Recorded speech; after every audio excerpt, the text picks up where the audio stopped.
여러분 살다 보면 우리가 이런저런 어려움이 우리 가운데 찾아옵니다. 왜 이런 일이 나에게 일어났을까? 하나님은 지금 어디에 계실까? 정말 하나님께서는 내 상황을 알고 계신 걸까? 욥이 이런 질문을 했습니다. 욥은 단순히 육체의 고통만 겪은 게 아닙니다. 그는 재산을 잃었고 자녀를 잃었고 또 건강을 잃었고 모든 관계마저 무너졌습니다. 그리고 그가 가장 견디기 힘들어했던 것은 바로 하나님의 침묵이었습니다. 욥은 계속해서 하나님께 답을 요구했습니다. 자신이 이해할 수 있는 그런 설명을 원했던 겁니다. 그런데 욥기 38장에 이르러서 드디어 우리 하나님께서 말씀을 하십니다. 여기서 우리가 주목할 것은 하나님께서 욥이 기대했던 방식으로 응답하지 않으셨다는 겁니다. 하나님은 왜 그런 고난을 허락했는지를 설명하지 않으십니다. 대신 본문 4절에서 이렇게 물으십니다. 내가 땅에 기초를 놓을 때에 네가 어디 있었느냐? 내가 깨달아 알았거든 말할지니라. 하나님은 욥을 창조 세계 앞으로 데려가십니다. 바다의 경계를 누가 지었는지, 누가 새벽을 깨우는지, 별자리를 누가 움직이는지, 자연의 이 모든 질서를 누가 붙들고 있는지를 욥에게 질문하십니다. 지금 하나님께서는 욥의 지식을 시험하시는 것이 아닙니다. 욥이 잊고 있었던 사실을 다시 보게 해주시는 겁니다. 욥아, 내가 이해하지 못했다고 해서 내가 일하지 않는 것이 아니다. 네가 다 알 수 없어도 나는 여전히 세상을 붙들고 있다라는 것을 말해주고 있는 겁니다. 오늘 우리도 마찬가지입니다. 우리는 설명을 원하고 이유를 알고 싶어 합니다. 이해되지 않으면 우리는 불안해합니다. 예상하지 못했던 질병과 또 사고, 경제의 불안, 관계의 무너짐 앞에서 우리는 다시 질문합니다. 하나님, 왜 그렇습니까? 그러나 욥기 38장은 우리에게 아주 중요한 영적인 그런 전환을 보여주고 있습니다. 신앙은 모든 해답을 얻는 데서 완성되는 것이 아니라 모든 것을 아시는 우리 하나님 앞에 다시 서는 데서 시작되는 것입니다. 오늘 욥기 38장 1절은 이렇게 시작합니다. 그때에 여호와께서 폭풍우 가운데에서 욥에게 말씀하여 이르시되, 드디어 우리 하나님이 말씀을 하십니다. 욥이 그동안 정말 기다리고 기다렸던 순간입니다. 욥이 그동안 얼마나 오랫동안 하나님을 찾았습니까? 재산을 잃고 자녀를 잃었습니다. 건강을 잃었고 사람들의 존경도 잃었습니다. 친구들은 욥을 위로하러 왔다가 오히려 그 욥의 가슴에 칼을 꽂았습니다. 네가 죄를 지었기 때문에 이런 고난을 받는 것이다. 하나님은 이유 없이 절대 사람을 치지 않으신다. 그러니 욥 네가 회개해라. 그런데 욥은 끝까지 하나님께 물었습니다. 하나님 왜입니까? 하나님 정말 제가 악인입니까? 하나님 왜 악인은 평안하고 의인은 고난을 받습니까? 여러분 욥은 친구들과 논쟁함과 동시에 하나님께도 계속 질문했습니다. 친구들은 하나님에 대해 말했지만 하나님께 묻지는 않았습니다. 친구들은 신학은 말했지만 하나님 앞에 엎드리지는 않았습니다. 그래서 38장부터 하나님은 욥에게만 말씀을 하십니다.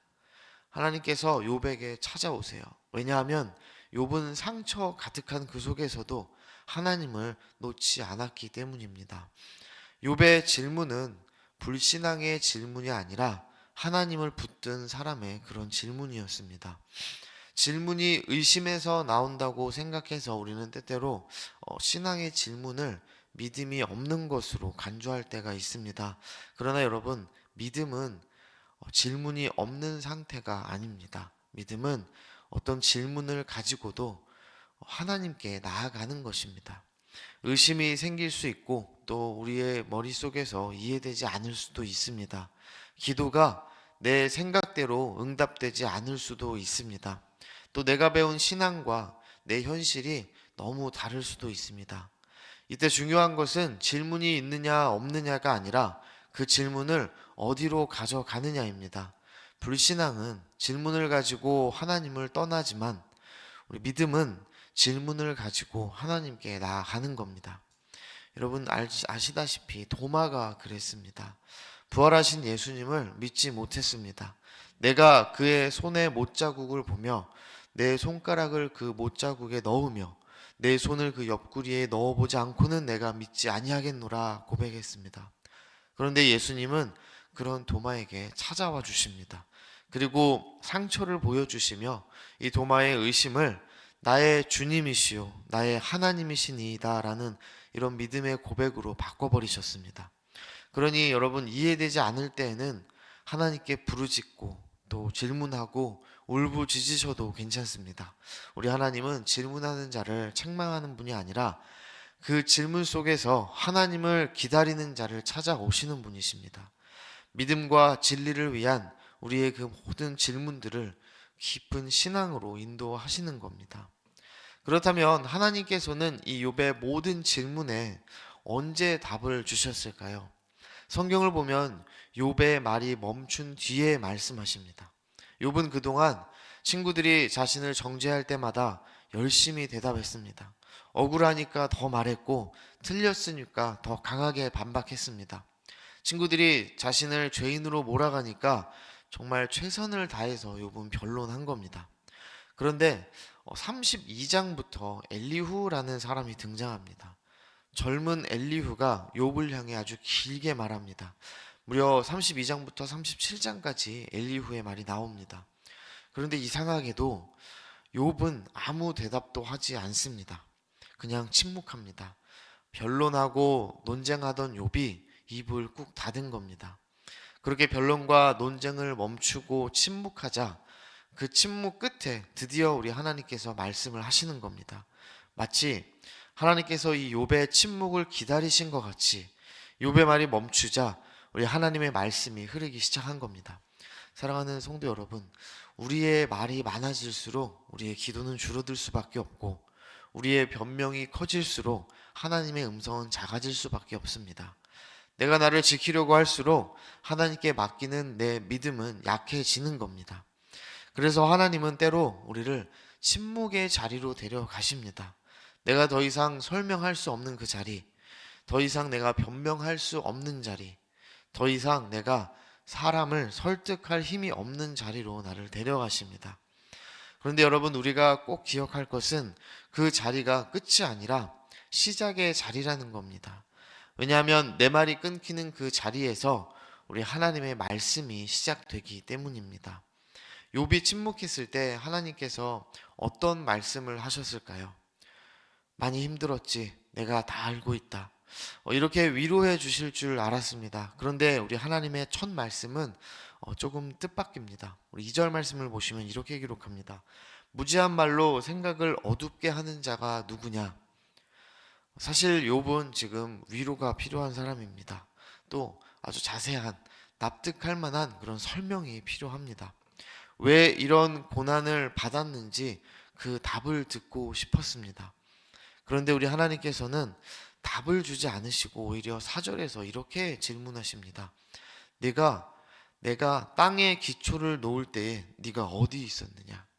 네가 한번 대답해 봐라. 하나님께서는 욥에게 우주를 물으십니다. 새벽을 물으시고 별자리를 물으세요. 사자와 까마귀에 대해서 물으십니다.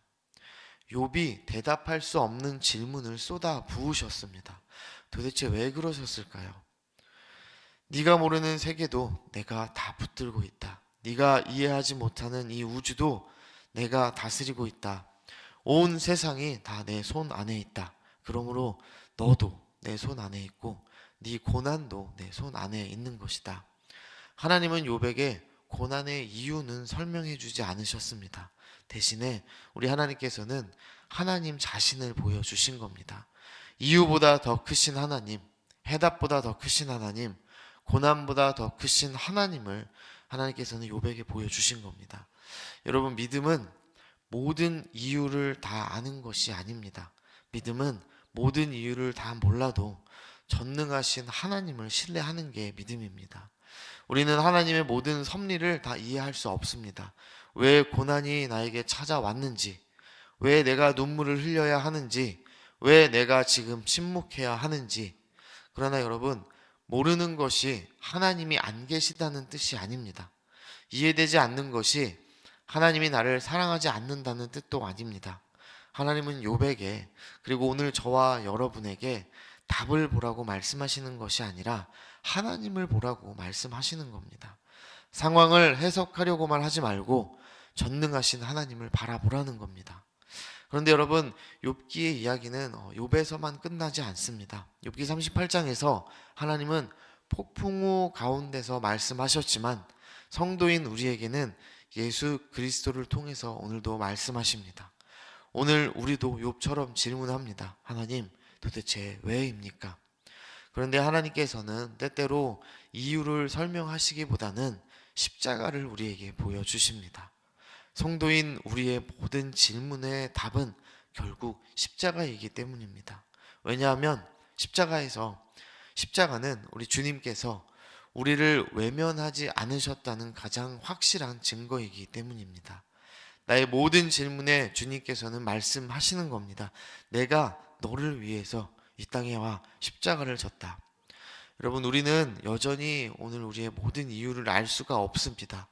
왜 어떤 기도는 바로 응답되지 않는 것인지, 왜 어떤 눈물은 오래 계속되는 건지, 왜 어떤 이 밤은 끝나지 않는 것 같은지 우리는 다 이해할 수가 없습니다. 그러나 우리는 여러분 한 가지는 확실히 알 수 있습니다. 십자가에서 하나님은 이미 우리에게 다 말씀하셨다는 겁니다.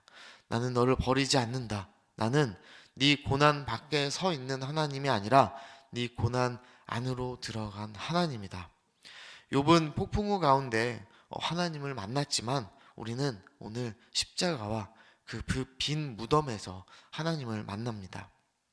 십자가 사건은 하나님이 침묵하시는 것처럼 보여도 여전히 우리 하나님께서 일하고 계신다는 증거입니다. 그리고 부활은 고난과 죽음이 결코 우리의 마지막이 아니라는 우리 하나님의 선언인 것입니다. 그러므로 여러분, 이해되지 않는 순간에도 답을 우리가 다 알지 못해도 오직 예수님의 십자가를 붙드셔야 합니다.